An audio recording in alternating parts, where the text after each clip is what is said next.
행렬에 대해서 자세하게 알고 있는 학생들은 2장 1절과 2장 2절을 점프하고 바로 2장 3절부터 학습을 해도 무방합니다. 하지만 선생님은 앞서도 설명한 것처럼 처음부터 끝까지 자세하게 설명을 할 계획으로 있습니다. 자, 그래서 2장 1절 우리는 행렬 어떻게 정의되어 있는지 행렬의 정의와 그리고 연산법 등을 알아보도록 하겠습니다. 행렬이라는 것은 수나 문자를 직사각형이나 또는 정사각형 형태로 배열한 것을 말합니다. 그리고 행렬을 나타낼 때는 알파벳 대문자 A, B, C 이와 같이 써서 표현하기로 약속을 하고요. 행렬의 구성 성분은 알파벳 소문자를 써서 표현하기로 약속을 합니다. 그리고 성분의 위치를 정확하게 나타내기 위해서 우리는 성분의 첨자를 2개를 써서 표현할 텐데요. 앞에 첨자는 행의 위치, 뒤에 첨자는 열의 위치를 나타내는 걸로 약속을 하도록 하고요. 행렬을 나타낼 때는 이렇게 큰 괄호를 써서 표시하거나 아니면 대괄호 형태를 써서 행렬이라는 것을 구별하려고 합니다. 이와 같은 기호 표기는 이 다음 단원 제3장에서 배우게 되는 행렬식의 기호랑 구별하려고 하는데요. 행렬식은 뒤에서 배우겠습니다만 반듯하게 줄을 그어서 표현하고 있기 때문에 이렇게 큰 괄호나 또는 대괄호 형태로 되어 있으면 매트릭스, 그리고 줄을 반듯하게 그어서 표시한 것은 디터미넌트 행렬식을 나타내니까 잘 구별하도록 하기 바랍니다. 자, 그렇다면 행렬을 기호를 써가면서 설명을 하도록 할게요. 행렬 A는 우리가 대문자 이렇게 A 또는 B, C 이렇게 써서 표현하기로 약속하고요. 이렇게 끝을 구부리는 대괄호나 또는 큰 괄호 형태로 써서 표현하도록 하겠습니다. 그리고 행렬의 구성 성분은 알파벳 소문자를 써서 표현한다고 얘기를 했었죠. 그리고 첨자를 2개를 써서 표현하기로 약속합니다. 이때 첨자를 썼을 때 앞에 첨자는 행의 위치를, 뒤에 첨자는 열의 위치를 나타내는 걸로 약속합니다. 자, 그래서 이런 기호 표기들은 다 의미하는 바가 예를 들어서 이것은 두 번째 행의 n번째 열의 원소다라는 것을 말해주고 있습니다. 자, 그리고 이제 AM1이라는 것은 n번째 행에서 첫 번째 열의 원소입니다 라는 뜻이에요. AM2 그리고 AMN이에요. 자, 이와 같이 되어 있을 때 우리는 여기 각각을 첫 번째 행이라고 얘기를 할 것이고요. 그 다음에 여기는 두 번째 행 이렇게 얘기를 할 거예요. 여기는 그러면 n번째 행이 되겠죠. 그리고 이제 이쪽은 제1열, 간단하게 1열이라 하겠습니다. 여기도 마찬가지로 1행, 2행, m행 이렇게 더 간단하게 표현하기도 합니다. 여기도 두 번째 열이라는 뜻에서 2열, 여기는 n번째 열이 되죠. n열 이렇게 표현하도록 할 거예요. 자, 그리고 여기 어딘가에 i번째 행이 있을 것이고 또한 j 번째 열이 있겠죠. 그러면 i번째 행과 j번째 열이 만나는 그 위치의 원소는 당연히 aij로 표시가 될 텐데요. 자, 이렇게 aij를 이용해서 이 행렬을 표현하고자 한다면 다음과 같이도 표현할 수 있습니다. 즉 행렬을 나타낼 때 우리는 행렬을 이걸 이제 대표원이라 얘기를 합니다. aij로 표시한 것을 행렬의 대표원이라고 얘기를 할 테고요. 이때 i는 행이 1행부터 n번째 행까지 있다는 것을 정확하게 명시하기 위해서 이렇게 써야 되고요. j는 자 1열부터 j는 열의 위치를 나타내잖아요. n번째 열까지 있다는 뜻에서 이렇게 이 조건 안에 있는 i하고 j는 이 조건 안에 있는 정수값입니다. 양의 정수값이에요. 자, 그래서 우리는 이렇게 대표원으로서 행렬을 나타내기도 하지만 또는 이렇게 구체적으로 행렬의 성분을 다 나타내서 표현하기도 합니다. 자, 우리는 여기에서 이 행렬의 구성 성분의 개수를 잘 살펴보면 모두 mn개가 있다는 것을 알 수 있습니다. 왜냐하면 1행에 n개가 있고 2행에도 n개가 있고 m행에도 n개가 있으니까 각각이 전부 다 행마다 n개의 원소를 갖고 있어요. 그 n개의 원소가 n번 더해져 있으니까 mn개의 원소를 갖고 있어요. 그래서 우리는 이 행렬의 원소가 구성 성분의 이 총 원소의 개수가 이 개수가 mn개거든요. 자, 이렇게 원소의 개수가 mn개로 주어졌을 때 우리는 이 행렬의 크기를, 이 행렬 A의 크기를 우리는 이제 이 개수를 갖고 이 행렬의 크기라 얘기를 합니다. 그리고 이 행렬은 행이 m개고 열이 n개라는 뜻에서 이 행렬의 크기를 읽을 때는 m by n이라고 읽습니다. 그래서 m 곱하기 n이라 읽지 않고 m by n이라고 읽습니다. 그래서 m by n 매트릭스라고 얘기를 할 것이에요. 결과적으로 이제 이 두 개를 곱하면 그게 행렬의 전체 원소의 구성 성분의 총 개수를 나타내고요. 그것을 곧 크기라 얘기를 합니다. 행렬의 사이즈라 얘기를 할 거예요. 자, 이제 그래서 우리는 이제 행렬의 크기는 만약에 예를 들어서 행렬 A가 길쭉한 괄호를 쓰거나 아니면 대괄호를 써서 행렬을 표현하니까 혼용해서 사용하도록 할게요. 1, 2, 3, 4 이렇게 됐을 때 얘는 행이 2개고 열이 2개니까 2x2 매트릭스가 돼요. 그래서 이제 얘는 행렬의 크기는 이렇게 행과 열의 개수가 동일하게 될 경우에는 그때는 차라는 말을 붙여서 2차 정사각 행렬이라고 얘기를 할 거예요. 그래서 행렬의 크기가 가로의 행의 개수와 열의 개수가 다를 때는 그냥 이런 경우는 n/n 매트릭스라 얘기를 할 거거든요. 근데 이제 행과 열의 개수가 같을 때는 정사각 행렬, 그리고 그 차수를 얘기할 때 n차 정사각 행렬이라고 얘기를 합니다. 행도 n개가 있고 열도 n개가 있다는 가정하에서는 n차 정사각 행렬이라 해요. 그래서 이렇게 m과 n이 서로 다르면 직사각 행렬이라 얘기를 할 것이고 m과 n이 같으면 정사각 행렬이 한다는 것, 그리고 행렬의 크기는 바로 이런 걸 나타낸다는 걸 이해할 수 있겠죠. 만약에 1, 2, 3, 4, 5, 6 이렇게 돼 있을 때 이 행렬의 사이즈는 행이 2개고 열이 3개니까 2x3 매트릭스예요. 행렬의 크기가 어떤 의미인지 알 수 있겠죠. 자, 그래서 이제 우리는 행렬의 기호표기라든가 그 다음에 이 기호표기 구성 성분을 다 나열하거나 또는 대표로 표현하는 방법, 그리고 행렬의 크기라는 개념을 알 수 있었습니다. 자, 이 예제 1번을 볼까요? 얘는 2x2 매트릭스예요. 그래서 이 행렬의 크기는 2x2예요. 이 행렬은 2x1이죠. 얘는 1x3예요. 얘는 1x1 매트릭스예요. 그래서 자, 이렇게 행렬의 크기가 각각 이렇게 구성 성분의 모양을 보고서 행렬의 모양을 보고서 그 행렬의 사이즈를 알 수 있습니다. 어렵지 않습니다. 충분히 이해할 수 있겠죠. 우리 지금 처음 하다 보니까 여러 가지 용어라든가 기호 표기를 약속을 하고 있습니다. 수학은 이렇게 정의로부터 시작하는 학문이에요. 그래서 처음에 어떤 기호, 어떤 용어, 어떤 의미가 있는지를 잘 살펴볼 필요가 있습니다. 자, 행렬의 크기라는 개념도 살펴봤고요. 자, 그리고 이제 행렬은 보다시피 직사각 형태라든가 정사각 형태로 표현을 한 것을 행렬이라 얘기를 하는데요. 여기 보다시피 얘는 여기 원소가 하나 빠져 있으니까 행렬이 아니에요. 얘도 마찬가지로 이렇게 표현된 것은 행렬이 아닙니다라는 얘기예요. 행과 열의 개수가 서로 달라도 상관없지만 그 구성 원소는 다 채워져 있어야 돼요. 그런데 예제 2번에서 보는 것처럼 이렇게 채워져 있지 않은 상태가 된다면 얘네들은 당연히 행렬이 될 수 없다는 것 이해할 수 있겠죠. 자, 이제 우리는 절을 바꿔서 2장 2절에서 이제 조금 전에 약속했던 이와 같은 행렬에 대해서 행렬의 연산을 우리가 약속하려고 합니다. 행렬끼리의 상등관계라든가 행렬의 덧셈, 뺄셈, 그리고 스칼라 곱셈 각각 어떻게 정의되는지를 살펴보려고 하는데요.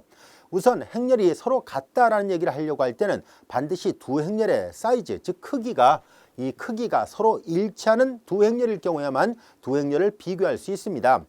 또한 두 행렬의 덧셈이나 뺄셈도 마찬가지로 두 행렬이 각각 크기가 일치해야만 합니다.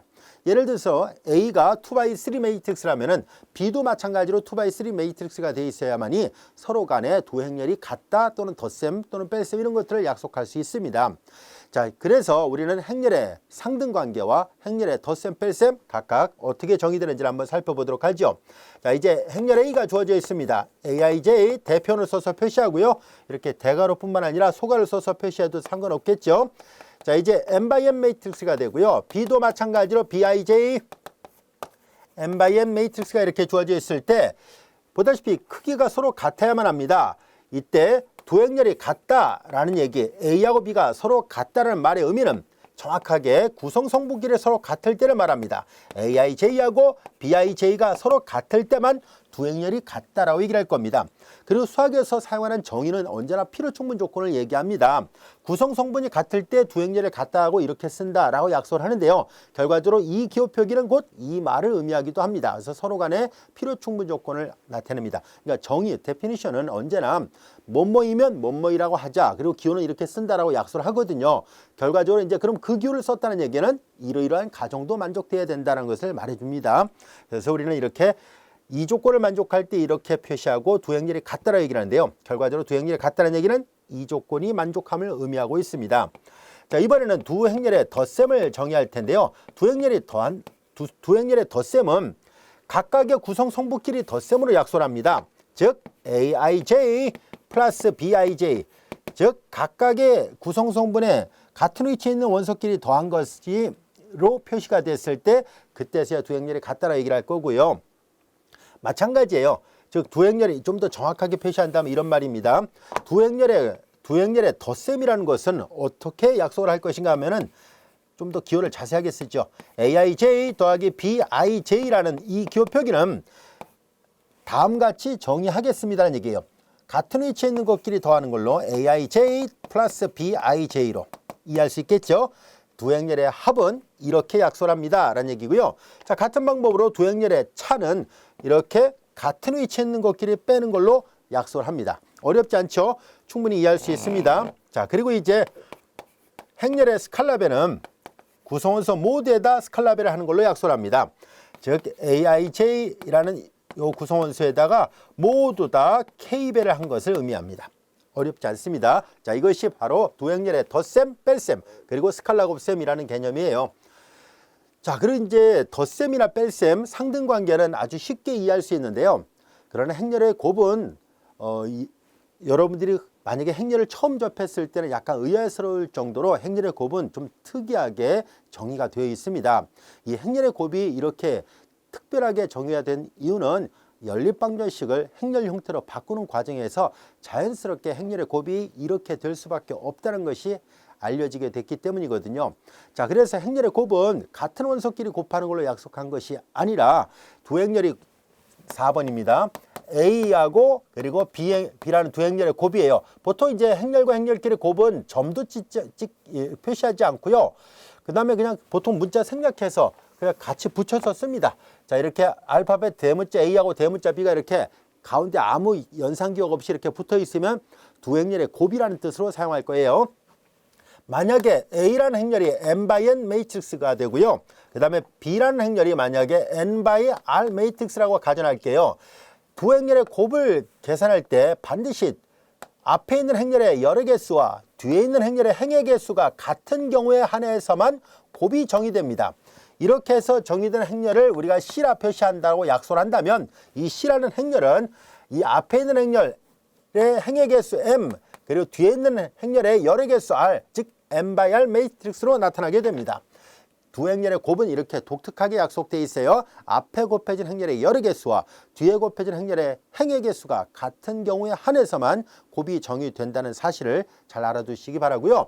이 강한 조건 때문에 곱은 교환법칙이 성립하지 않습니다. 즉 B가 앞으로 가고 A가 뒤로 가게 되면은 얘가 n/r 매트릭스가 되고 얘는 n/n 매트릭스가 되니까 R하고 N이 같은 경우가 아니라면 행렬의 곱은 아예 정의조차 되지 않는다는 것을 알 수 있어요. 그래서 이 정의 때문에 행렬의 곱은 교환법칙이 성립하지 않습니다. 자, 이제 그러면 이 행렬의 곱은 어떻게 계산합니까 하는 문제가 생기는데요. 이 행렬의 곱을 구체적으로 계산하기 위해서 이제 A 곱하기 B의 모양을 생각해 보려고 하는데요. 자, 우리는 일반성을 잃지 않고 그냥 A하고 B의 규모를 원래는 이제 n/n, n/r 이렇게 일반화시켜서 생각을 해야 됩니다만 규모를 좀 축소해서 생각해 보도록 할게요. 그냥 A11, A12, 그리고 A21, A22 이와 같이 되고요. 보다시피 앞에 있는 행렬은 2x2 매트릭스가 됐고요. 뒤에는 그냥 계산하기 좋게 좀 제한을 두려고 합니다. B11, B21이라 놓아보겠습니다. 자, 뒤에 있는 행렬은 2x1 매트릭스가 돼서 앞에 있는 행렬의 열의 개수와 뒤에 있는 행렬의 행의 개수가 같으니까 행렬의 곱은 잘 정의될 것이고 최종 결과는 2x1 매트릭스로 나타납니다. 자, 이때 2x1 매트릭스를 어떻게 계산합니까 하면은 다음같이 계산하려고 합니다. 행렬의 곱을 계산할 때는 자, 이렇게 기억대로 계산한다는 거 여러분들 잘 알고 있을 거예요. 자, 첫 번째 성분끼리 곱합니다. A11, B11 그리고 플러스예요. 그리고 두 번째 성분끼리 곱해요. A21 그리고 B21입니다. 행렬이에요. A11, B11 플러스 A12, B21이고요. 또 이게 끝나면은 바로 밑에 행렬 계산합니다. A21, B11이고 첫 번째 끼리 곱하고 플러스 두 번째 것끼리 곱합니다. A22, B21입니다. 자, 행렬의 곱은 이렇게 약간 강제성이 있습니다. 자, 이런 식으로 해서 약속되어 있다는 것을 잘 알아두세요. 자, 그래서 행렬의 곱을 나타내는 이 행렬을 두 행렬의 곱을 만약에 얘를 C라고 표시를 했다고 가정할게요. 편의상 C라 표시했다면 그러면 C의 대표원은 어떻게 표현할 수 있습니까 하면은 C의 대표원은 시그마. 자, 이제 얘네들 잘 보세요. 각각을 다 더한 모양으로 둘씩 곱해서 더하죠. 자, 이제 A 여기는 IK, B KJ 이렇게 되고 K가 1부터 만약에 이제 이렇게 N차 정사각형률이라면 N까지 가는 걸로 이렇게 대표원이 이렇게 표현되어 있습니다. 자, 이제 여기는 I 행 J는 열을 나타내고요. 요 K가 이렇게 돼 있어요. 그래서 I는 1부터 M까지고요. 아까 설명했던 것처럼 I는 1부터 M까지, 그 J는 1부터 N까지였다고 가정한다면 이렇게 표시가 됩니다. J는 R이라고 써야 되겠군요. 얘는 따로 씁시다. I는 1, 2, M이고요. 그리고 J는 여기서 말하는 J는 1, 2, R까지로 되어 있어야 되겠네요. 자, 여기까지 충분히 이해할 수 있겠죠. 그래서 이런 형태로 되어 있습니다라는 얘기인데요.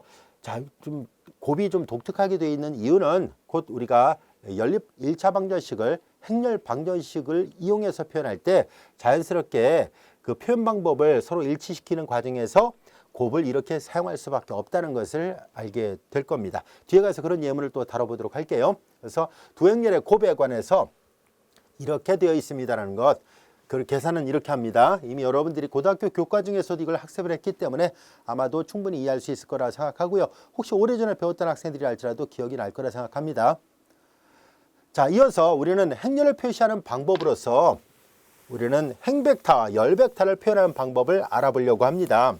자, 왼쪽에 이 설명을 했던 이 기호 표기에서 우리는 여기 보다시피 요거를 우리가 제1열이라 한다라고 얘기를 했었죠. 제1열이에요. 자, 제1열을 이제 기호 표기로 이제 이렇게 써서 표시하도록 할게요. 자, 요 밑에다가 표시를 해보겠습니다. 자, 이 1열 벡터를 이제 볼드체로 써서 벡터란 걸 강조한 거고요. 아래 첨자에다 2를 써서 표현하도록 하겠습니다.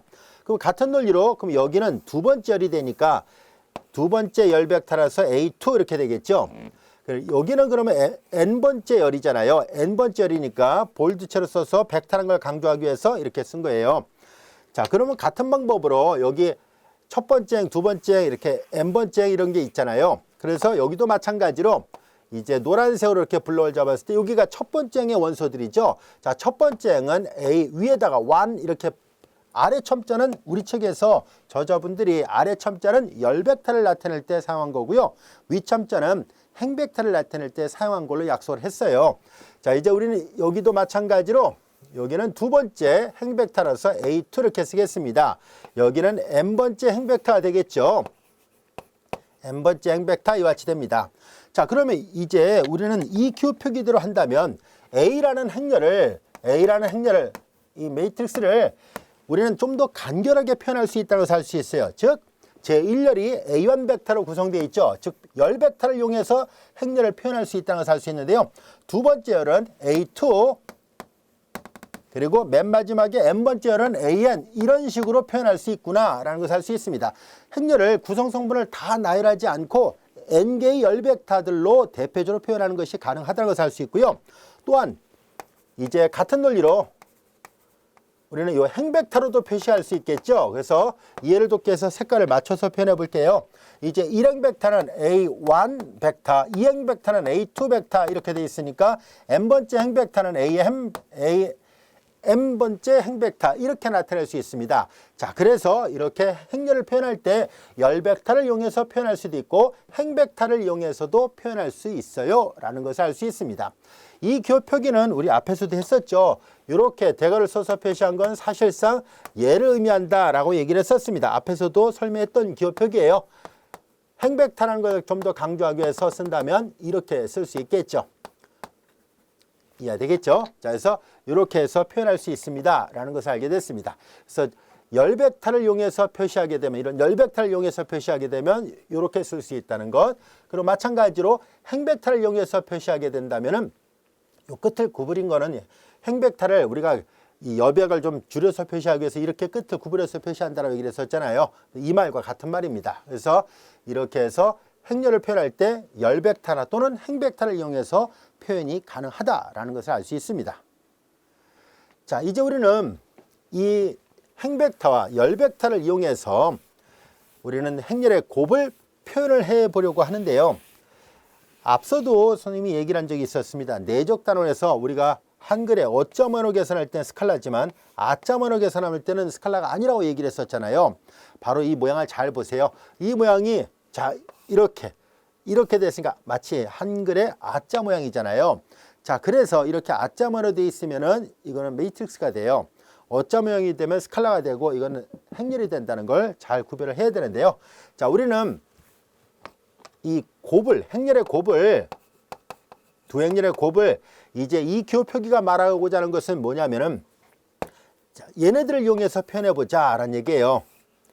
즉 이렇게 행벡터를 이용해서 A1, A2, 두 번째 여기는 n번째 행벡터잖아요. 그리고 이제 이번에는 앞서 했던 것처럼 이번에는 여기가 R로 되어 있어야 돼요. 그래서 이번에는 B1, B2, BR이에요. 즉 얘가 n by n 매트릭스가 되고요. 앞에는 그리고 뒤에 있는 행렬의 곱을 나타내는 B는 n by R 매트릭스가 됐을 때 자, 두 행렬의 곱은 잘 정의되어 있어요. 앞에 곱해진 열의 개수와 뒤에 곱해진 행렬의 개수가 같으니까요. 그래서 n by R 매트릭스가 된다는 것을 보이려고 합니다. 자, 이제 이렇게 행벡터로 표시하고 얘는 열벡터로 표시한 거예요. 일부러. 자, 그래서 행렬의 곱을 표현해 보려고 하는 거예요. 자, 이때 행렬의 곱을 계산할 때 행렬 계산하면은 이제 색깔을 맞춰서 볼게요. A1 그리고 B1이고요. 또한 행렬 계산하면 A1 그리고 B2가 돼요.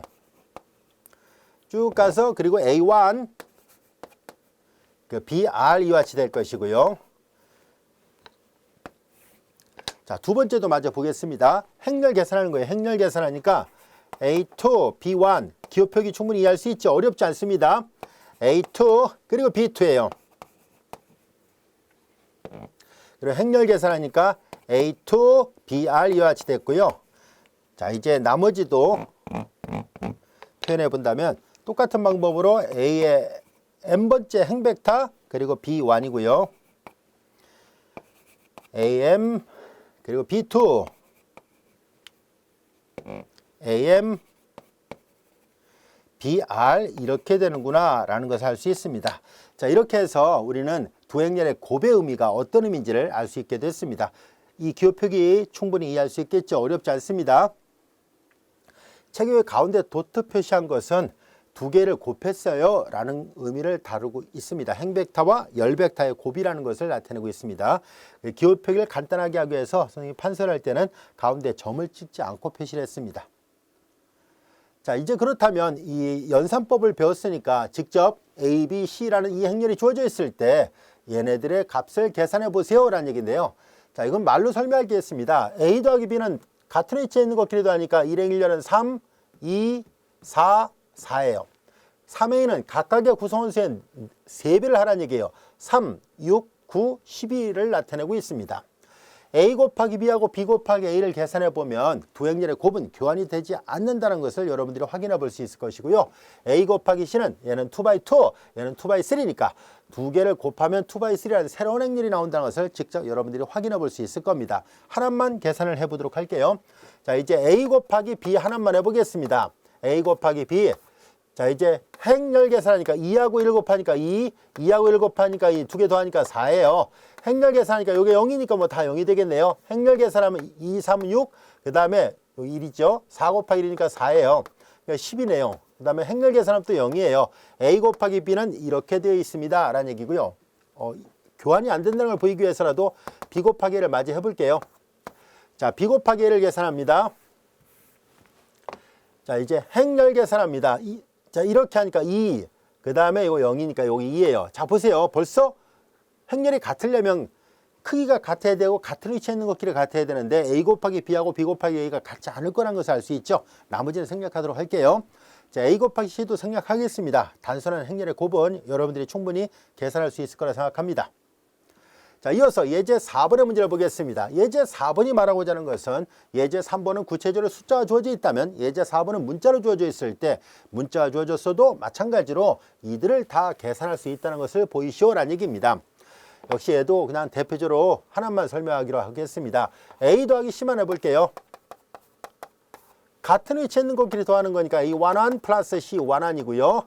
A12 더하기 C12, A21 더하기 C21, A22 더하기 C22 이와 같이 되죠. 그리고 KC라는 얘기는 여기다 다 K배를 하는 거예요. KC11, KC12, KC21, KC22예요. A 곱하기 C는 생략합니다. 행렬 곱 직접 계산해 보면 돼요. 자, 이어서 예제 5번의 문제도 살펴보겠습니다. AB, AC, AD의 값을 각각 구해보세요 라고 되어 있는데요. 자, 이들 따로 설명하지 않아도 될 듯 보이는데요. AB, AC, AD. 자, 이런 예문들은 여러분들이 직접 계산해보면 충분히 해결할 수 있을 거라 생각합니다. 생략하도록 할게요. 자, 이어서 예제 6번의 문제를 보겠습니다. U벡터가 이렇게 열벡터로 되어 있고요. V벡터는 행벡터들로 되어 있습니다. 자, 즉 다시 말해서 열벡터들로 이루어진 매트릭스가 되고요. 얘는 행벡터들을 배열해서 만든 매트릭스가 됐을 때 UV하고 VU를 각각 계산해 보세요라는 얘기예요. UV를 계산하는 문제는 앞서 얘기했던 것처럼 U 따로 계산해 볼게요. U1, U2, U3, U4 U1, U2, U3, U4인데요. 이거 잘 보세요. 어자 모양이죠? 한글의 어자 모양이잖아요. 자, 이들을 계산하면 행렬 계산하면 스칼라가 나와요. 즉 여기 V1입니다. 여기는 U가 아니라 다 V로 되어 있습니다. V1, V2, V3, V4인데요. 행렬 계산하면 U1, V1 플러스 U2, V2, U3, V3 그리고 U4, V4가 됩니다. 자, 그래서 각각의 이와 같은 행렬들을 곱을 계산했을 때 이런 모양이 나옵니다 라는 얘기예요. 여기까지 알 수 있겠죠. 이 겉보기의 모양이 다 계산해서 더한꼴이니까 스칼라 형태로 되어 있다라는 뜻이에요. 그러나 V 곱하기 U는 말이 달라집니다. V1, V2, V3, V4잖아요. 얘는 마치 앞에서 얘기했던 것처럼 아자 모양 있잖아요. 아자 모양. 이렇게 되면 이건 매트릭스가 된다라고 얘기를 했었죠. 행렬 계산하면 V1, U1, 행렬 계산하면 V1, U2, V1, U3, 그리고 V1, U4 이와 같이 됩니다. V1, U4 또한 V2, U1, V2, U3, V2, V2, U2예요. V2, U3, V2, U4 이와 같이 되고요. 마찬가지로 V3, U1, V3, U2 전혀 달라지죠. 그래서 이런 차이점을 잘 구별하자라는 뜻입니다. V3, U4예요. 여기도 V4, U예요. U1, V4, U2. 자, 그래서 이 아자 모양일 때와 어자 모양일 때 계산 결과가 달라지니까 둘은 서로 같은 개념이 아니에요. 잘 구별을 해야 돼요. 자, 이어서 예제 7번을 볼까요? 예제 7번이 바로 조금 전에 곱을 설명할 때 얘기했던 거예요. 왜 행렬의 곱은 이렇게 기억대로, 즉 첫 번째 성분끼리 곱하고 두 번째 성분끼리 곱해서 더하는 꼴로 약속을 했을까 하는 얘기인데요. 그 이유는 바로 이와 같은 연립 1차 방정식을 행렬 방정식으로 바꾸는 과정에서 자연스럽게 이와 같은 계산법을 할 수밖에 없다는 것을 알게 된 거예요. 자, 실제로 이 연립 1차 방정식으로 얘를 바꿔보도록 할게요. 자, 지금 A11, X1, A12, X2 이렇게 돼 있죠. 자, A11, A12, A1N 개수들만 이렇게 다 행렬로 형태로 바꿔본 거예요. A22, A2N이 같이 돼 있고요. A, M1부터 MN이네요. AM1, AM2, AMN. 자, 이렇게 돼 있는데 이렇게 행렬과 행렬의 곱과 그리고 상등관계를 이용해서 이 왼쪽에 있는 연립 1차 방정식을 표현을 해보려는 거예요. 우선 오른쪽부터 먼저 표시해 볼게요. B1부터 B1, B2, 그리고 BM입니다. 자, 이제 우리는 여기 잘 보면 두 행렬의 곱의 형태인데 이 곱이 얘네들을 나타내길 원합니다. 그 얘네들을 어떻게 표현할 수 있을까 하는 얘기인데요. 잘 보세요. 여기에 이렇게 표현하면 충분하겠구나 라는 것을 알 수 있습니다. X1, X2, 그리고 XN이에요.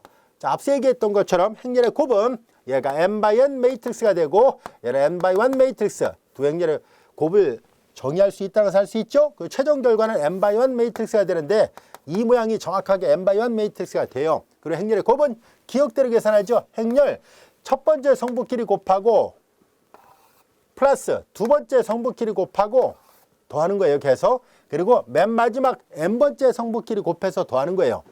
자, 그래서 행렬의 곱을 이 왼쪽의 모양을 표현하기 위해서 의도적으로 이렇게 계산할 수밖에 없었구나라는 것을 알게 됐습니다. 자, 행렬의 곱이 이렇게 약간의 강제성이 있었어요. 성분끼리 곱하는 걸로 되어 있지 않습니다. 아시겠죠? 덧셈이나 뺄셈은 또는 상등관계는 그냥 성분끼리를 비교해 보면 되는데 곱셈은 그렇게 되어 있지 않으니까 각별히 신경 써야 돼요. 그래서 행렬 이론을 처음 배울 때 많은 학생들이 곱셈 때문에 약간 혼돈을 하고 어려워하는데요. 이 고비만 잘 넘기면 행렬 이론은 되게 쉬워요. 누구나 다 쉽게 학습이 가능한 그런 이론입니다. 자, 이어서 우리는 지금까지 배웠던 이 행렬에 어떤 성질이 있을까 하는 얘기인데요. 우리는 다음 같은 성질이 있다라는 것을 별도의 증명 없이도 여러분들이 쉽게 이해할 수 있을 거라 생각합니다. 자, 보다시피 A, B, C가 주어진 행렬인데요. 여기 보면 덧셈이나 이런 걸 계산하려면 곱셈이나 계산하려고 하니까 그래서 이들 모두가 다 연산이 가능하다는 가정하에서 할 거예요. 즉 상등관계를 약속도 하고 덧셈도 약속을 해야 되기 때문에 행렬이 서로 크기가 같은 행렬이어야 된다는 것, 그리고 더군다나 이렇게 연달아 곱하는 것까지도 감안한다면 예를 들어서 A, B, C가 그냥 간단하게 N차 정사각 행렬이다 라고 가정하고 문제를 풀어도 좋고요. 꼭 정사각 행렬이 아니라도 각각을 계산할 수 있는 그런 조건을 충족하기만 하면 됩니다. 아시겠죠? 행렬의 곱이 잘 정의되어 있거나 행렬의 상등관계나 덧셈이나 뺄셈을 잘 정의할 수 있다면 충분히 적용할 수 있어요. 자, 이제 그런 조건 하에서 곱은 곱이 아니라 덧셈은 합은 교환이 가능합니다. A 더하기 B나 B 더하기 A는 같습니다. 그러나 곱은 교환이 되지 않습니다. 덧셈에 대해서 결합법칙이 성립합니다. 아무나 먼저 결합해서 계산해도 상관없다는 뜻입니다. 곱셈에 대해서도 결합법칙이 성립합니다. 그리고 분배법칙이 성립해요. 즉 곱셈과 덧셈 또는 뺄셈은 서로 분배할 수 있는데요. 앞쪽에서 이렇게 분배를 하던 뒤쪽으로 이렇게 분배를 하던 이 4번과 5번은 분배법칙 또는 배분법칙이라 하죠. 이런 성질이 성립한다는 것을 알 수 있습니다. 자, 그리고 스칼라 곱셈에 대해서는 다음 같은 성질들이 성립합니다는 얘기인데요. 덧셈이나 뺄셈에 대해서 이렇게 스칼라를 분배하든 두 개의 스칼라에 대해서 분배하든 스칼라를 아무나 먼저 계산하든 그리고 곱에 대해서 스칼라는 아무거나 먼저 곱해도 상관이 없다는 사실, 이런 성질들이 행렬의 곱에서는 자연스럽게 성립한다는 것을 알 수 있습니다.